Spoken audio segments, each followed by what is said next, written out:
Bonjour et bienvenue dans ce nouveau tutoriel de la série sur le web design. Aujourd'hui, on va créer ensemble un système de cartes. Alors voilà le résultat final. C'est un système de cartes très simple avec des images de cocktails et lorsque l'on passe le curseur au-dessus du cocktail, on a le nom associé à l'image. Ça va nous permettre également de revoir comment on peut récupérer des données à partir d'une API puisque on va utiliser cette API de cocktaildb.com qui permet de récupérer les images et les noms des cocktails au format JSON, comme ceci dans un tableau. Alors nous, on va aller récupérer ces données JSON avec JavaScript et on va pouvoir les injecter dans le DOM. Alors sans plus attendre, on va se rendre dans VS Code et pour ce tutoriel, eh bien, comme d'habitude, on va repartir de la base que l'on avait créée dans la première vidéo de la série. On va avoir une structure de base pour le fichier HTML, un reset pour le CSS et un fichier JavaScript vierge. On va commencer par le HTML et ça va être très simple puisque on va simplement avoir une div avec un identifiant container et ensuite on va aller injecter toutes les données dans ce container grâce à JavaScript. Alors on va aller tout de suite dans notre fichier JavaScript. On a bien un script ici qui pointe vers le fichier app.js. Et ici, eh bien, comme d'habitude, on va commencer par créer notre fonction principale. On va rajouter un écouteur d'événements sur le document et lorsque le contenu du DOM est chargé, on va mettre en callback notre fonction principale app. Ensuite, on va aller récupérer les éléments qui nous intéressent dans le DOM, en l'occurrence notre conteneur. On va le récupérer par son identifiant qui est bien container. Juste en dessous, on va créer une deuxième variable dans laquelle on va venir stocker l'URL de l'API à partir de laquelle on va récupérer les données. Donc je viens coller l'URL de l'API. Et ensuite, eh bien, dans la fonction principale, on va pouvoir créer deux fonctions. Une première pour récupérer les données et une deuxième pour les afficher. Alors on va commencer par la première pour récupérer les données. Il va s'agir d'une fonction asynchrone puisque c'est une opération qui va prendre un certain temps, puisqu'on va aller récupérer les données sur un serveur distant.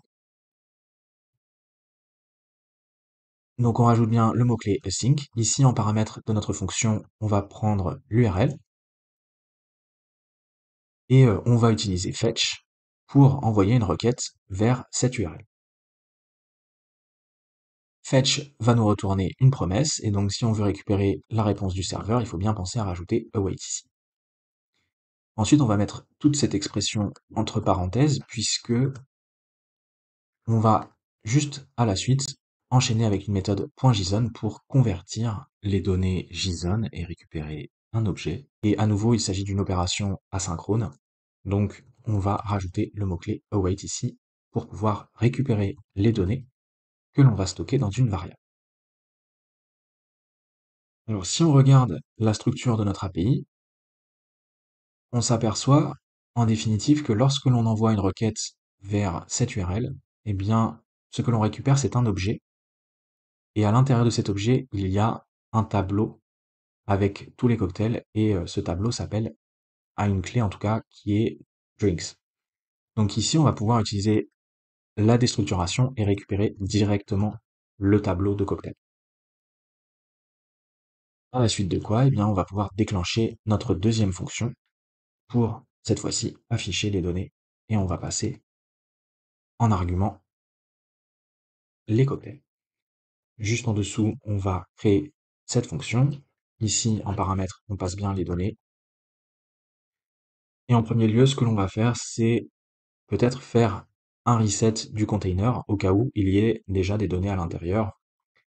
Alors, on prend notre conteneur et on va enlever tout le HTML qui pourrait se trouver à l'intérieur lorsque l'on va exécuter cette fonction pour afficher à nouveau les données. Ensuite, on va prendre nos données et si on a bien notre tableau de données, eh bien on va venir boucler sur le tableau et pour chaque cocktail, Eh bien, ce que l'on va faire, c'est qu'on va créer une carte. On crée un élément qui va être une div. On va rajouter une classe à cette div. On va l'appeler card. Et ensuite, on va venir rajouter du HTML à l'intérieur de la carte. On va d'abord avoir une image. Et au niveau de la source de l'image, eh bien, on va venir ici utiliser nos données et on devrait avoir, si on se réfère à nouveau à notre API, on a bien une propriété ici avec l'image.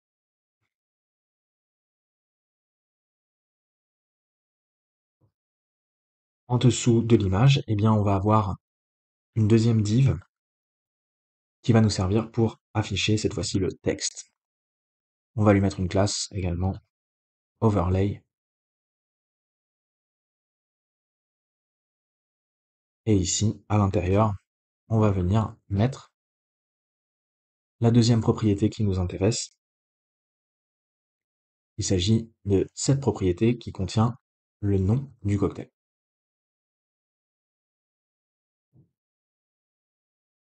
Et ensuite, eh bien, une fois qu'on a rajouté les éléments à l'intérieur de la carte, eh bien, il va falloir rajouter la carte dans le conteneur. On utilise pour ça append child et on passe notre carte. On a nos deux fonctions qui sont prêtes et il ne reste plus qu'à exécuter la fonction fetchData dans notre fonction principale. Et ici, on passe bien en paramètre notre URL. On va pouvoir lancer le fichier principal avec Live Server pour voir ce que l'on obtient dans le navigateur. Et voilà ce que l'on obtient pour l'instant. On a bien nos données avec les images et les noms. Et maintenant, il ne reste plus qu'à styliser tout ça avec CSS. On va aller dans VS Code et on va se rendre dans la feuille de style. On va commencer par le body et on va mettre une couleur d'arrière-plan avec une sorte de blanc et on va en profiter également pour changer la famille de police. Comme ceci. Dans la foulée, on va s'occuper de notre conteneur. Et l'idée, eh bien, ça va être de centrer nos cartes au milieu de la page. Alors pour ça, ce que l'on peut faire, c'est déjà donner une taille à notre conteneur qui contient toutes les cartes. Et on va lui mettre une taille, par exemple, de 90% du viewport width, donc 90% de la page. Et pour bien voir notre conteneur, pour l'instant, on va rajouter une bordure. Si on retourne dans le navigateur, on a effectivement notre conteneur qui fait bien 90% de la page, et on voit ici notre bordure sur le côté droit. Alors on va pouvoir centrer le conteneur,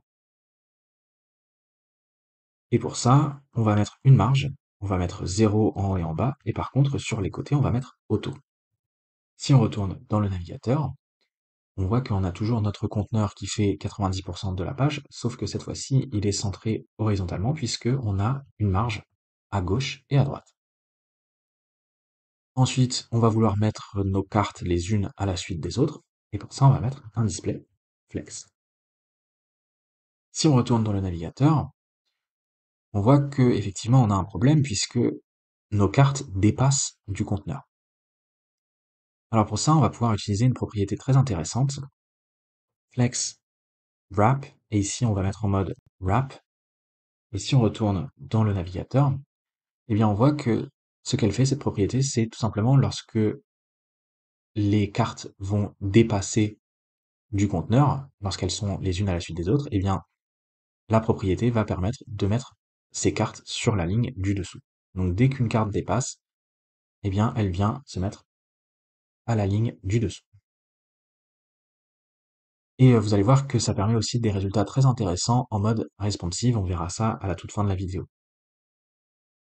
Alors, maintenant, on remarque quand même que nos cartes ne sont pas centrées à l'intérieur du conteneur, et on va juste rajouter ici un Justify Content Center.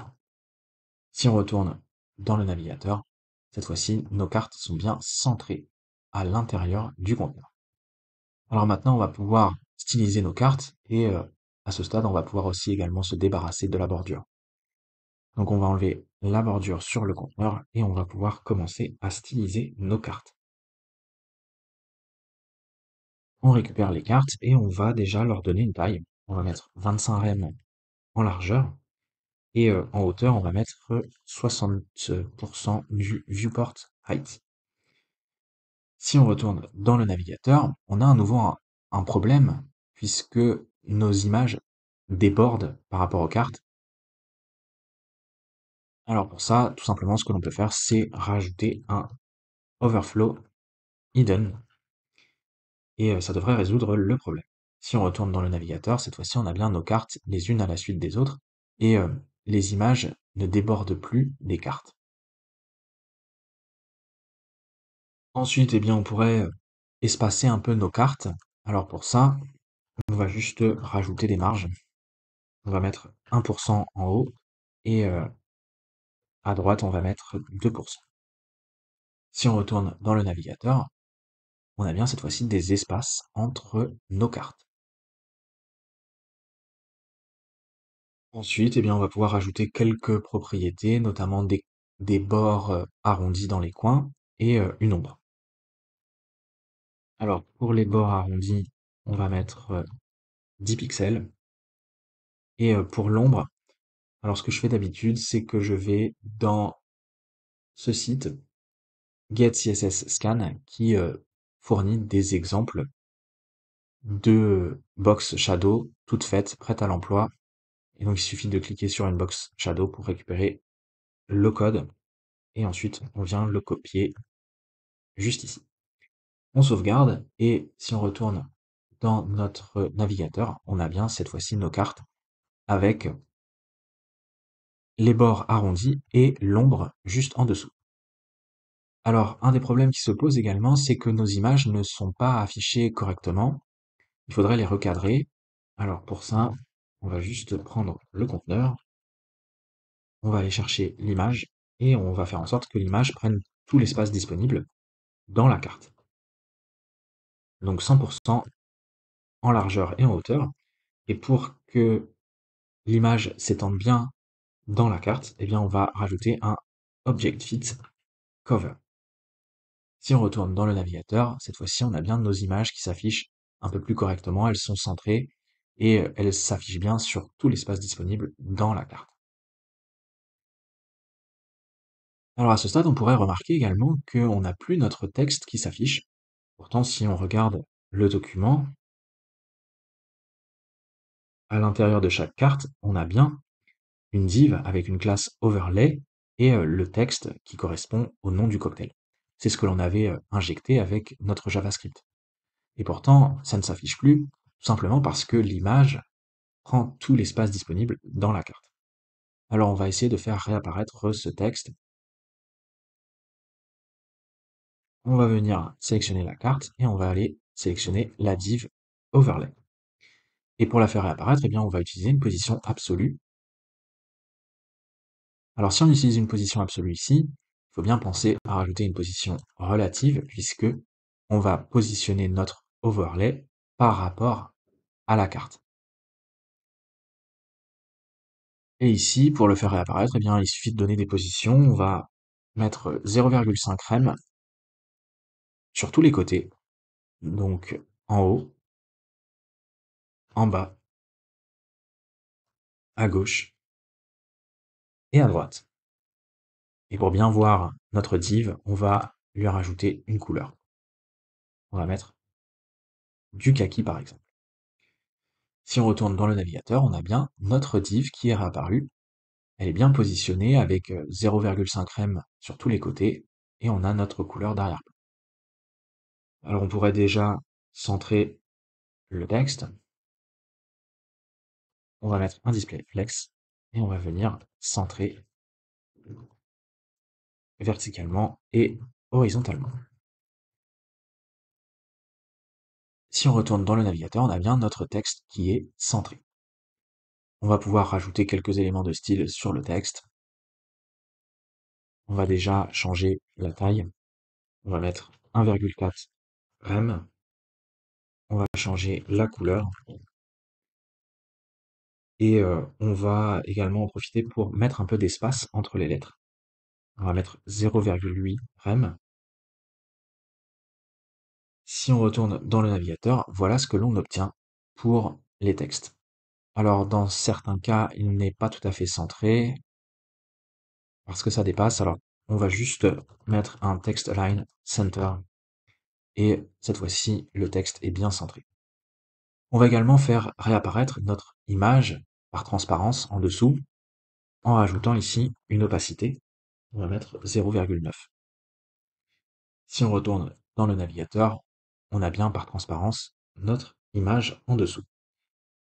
Et bien évidemment, le but de cet overlay, c'est qu'il apparaisse uniquement lorsque on passe notre curseur au-dessus des cartes. En temps normal, il n'est pas censé apparaître, alors on va le faire disparaître. Et pour ça, on va utiliser la propriété transform. Ici, on va aller changer l'échelle en Y et on va mettre à 0. Si on sauvegarde à ce stade, on a bien notre overlay qui a disparu. Et on va le faire réapparaître uniquement lorsque l'on passe le curseur sur la carte. Donc, on vient chercher notre carte, et lorsque l'on passe le curseur sur la carte, eh bien, pour notre div overlay, on va aller modifier la propriété transform, et ici, on va mettre 1. Si on retourne dans le navigateur, voilà ce que l'on obtient lorsque l'on passe notre curseur au-dessus. Alors pour l'instant, l'animation n'est pas forcément très propre puisque ça se fait de manière trop rapide. Il va falloir rajouter une transition. On vient rajouter une transition sur la propriété transform. Et au niveau de la transition, on va mettre 0,5 secondes par exemple. Si on retourne dans le navigateur, cette fois-ci, on a bien l'effet escompté avec l'affichage de l'overlay et la transition sur l'animation. Alors on pourrait également rajouter une dernière animation et faire en sorte d'avoir un zoom sur les images lorsque l'on passe le curseur au-dessus des cartes. Alors pour ça, eh bien, comme précédemment, lorsque l'on passe le curseur au-dessus des cartes, on va venir modifier l'image et on va juste zoomer dans l'image. En modifiant l'échelle, on la passe à 1,8.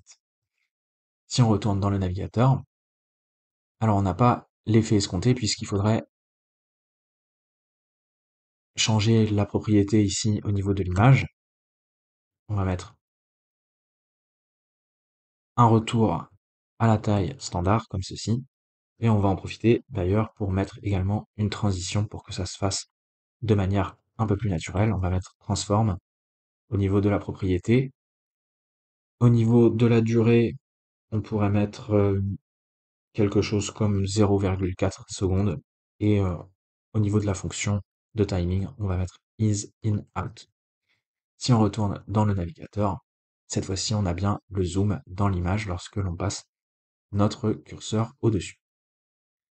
Et comme je vous le disais tout à l'heure, l'intérêt également de cette propriété Flex Wrap, c'est qu'elle va très bien fonctionner en mode responsive. Vous voyez que si on change la taille du navigateur, eh bien, ça va s'adapter en fonction de la taille de notre conteneur. Donc c'est assez pratique comme propriété, et ça permet d'obtenir tout de suite d'assez bons résultats en mode responsive. Et voilà, c'est à peu près tout ce que je voulais vous montrer pour cette vidéo. J'espère que ça vous aura plu. N'hésitez pas à me dire ce que vous en avez pensé.